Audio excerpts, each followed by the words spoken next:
ऋग्वेद में ऐसा प्रमाण देखकर मुझे अर्थात सदानंद को कहना पड़ा। डॉक्टर राधाकृष्णन राजनीतिक एवं विद्वान थे, कोई धार्मिक ज्ञाता नहीं। वास्तव में वे श्री कृष्ण को समझ ही नहीं पाए।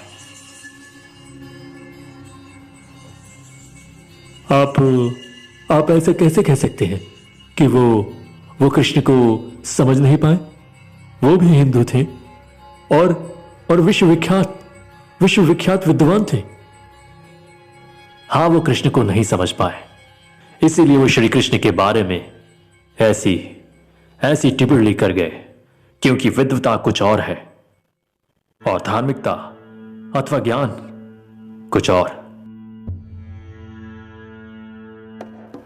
विद्वता का अर्थ धार्मिकता एवं ज्ञान नहीं। यदि बात यही है तो नोबेल पुरस्कार विजेता रविंद्रनाथ टैगोर की रचित गीतांजलि देखी जाए, या महात्मा गांधी जी का गीता देखा जाए, या कुछ नहीं तो विनोबा जी का गीता भाष्य देखा जाए।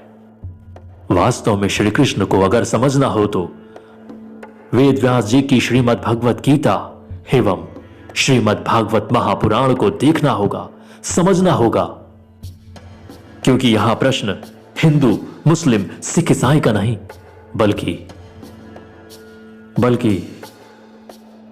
बल्कि जानकारी और समझदारी का है। जानकारी और समझदारी का। आपके कहने का तात्पर्य कि डॉक्टर राधाकृष्णन ना जानकार एवं ना समझदार थे? हाँ जी नहीं, ऐसा मैंने नहीं कहा। इसलिए ऐसा कदापि ना कहा जाए, अपितु प्रामाणिकता को समझा जाए, उसका अन्वेषण किया जाए। सत्यता तो यह है कि सतयुग में एक कृष्ण नाम का राक्षस था, जिसका निवास आज के आसाम में था। उस राक्षस से ही शंकर जी का युद्ध हुआ था, जिसमें वो राक्षस मारा गया था और शंकर जी की जीत हुई थी। और इस वृत्तांत में ऐसा कहीं वर्णित नहीं है कि उस कृष्ण का संबंध मथुरा से था, अर्थात उसमें मथुरा के श्री कृष्ण पर शंकर जी की विजय का प्रकरण कहीं नहीं है। जी नहीं, ऐसी बात नहीं है। नहीं, ऐसी ही बात है। वास्तविकता तो यह है कि डॉक्टर राधाकृष्णन ने उसी राक्षस कृष्ण को भ्रमवश, ना जानकारी और ना समझदारी में श्री कृष्ण समझ लिया और अपनी पुस्तक में उसे वर्णित कर दिया। इतना बताने व समझाने पर भी ईसाई पादरी अब भी मानने को तैयार ना था। इसीलिए मैंने उन्हें ऋग्वेद के उसी मंत्र का पुनः विश्लेषण करने के लिए कहा, जिसे उन्होंने प्रमाण के तौर पर प्रस्तुत किया था। अब एक बार फिर पुस्तकालय से ऋग्वेद बाहर निकाली गई और जब उस मंत्र का विश्लेषण किया गया तो सदानंद की बातें अक्षरशः सत्य साबित हुई और ईसाई पादरी निशब्द हो शांत हो गया।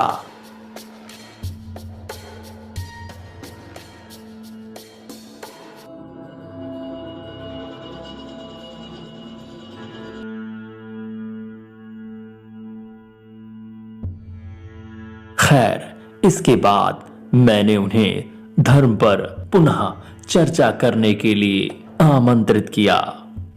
बंधु, आइए इन बातों को छोड़ते हैं और पुनः अपनी अपनी जानकारी की यथार्थता को एक दूसरे के समक्ष रखते हैं,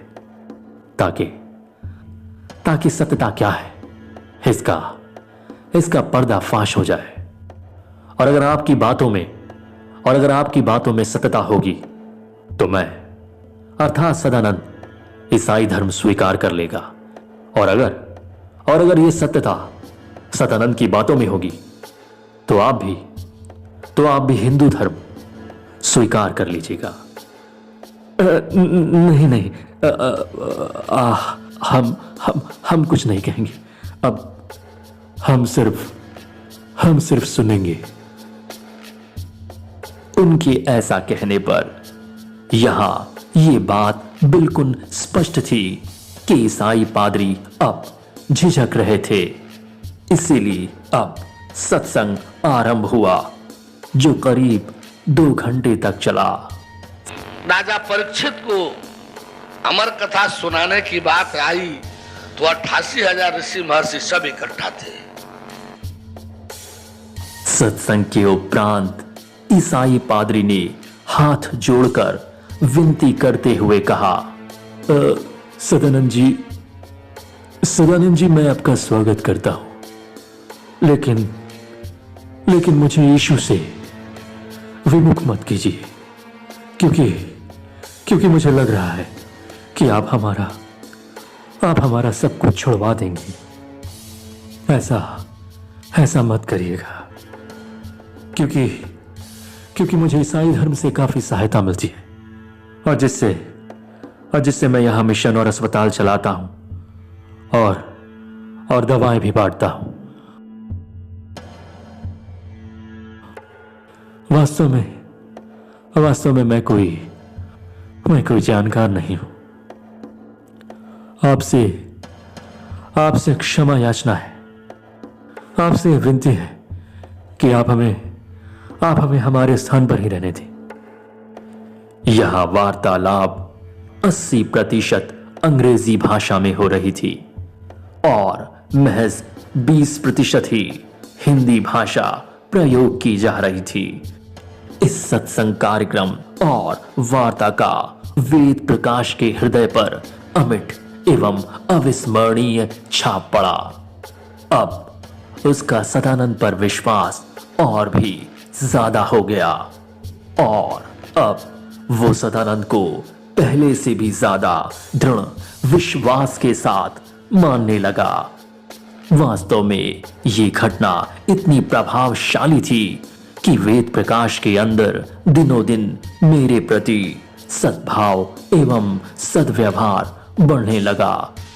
अब हम लोग कप्तानगंज से करीब 9:30 बजे रामकोला, तत्पश्चात नंदा छपरा के लिए रवाना हुए।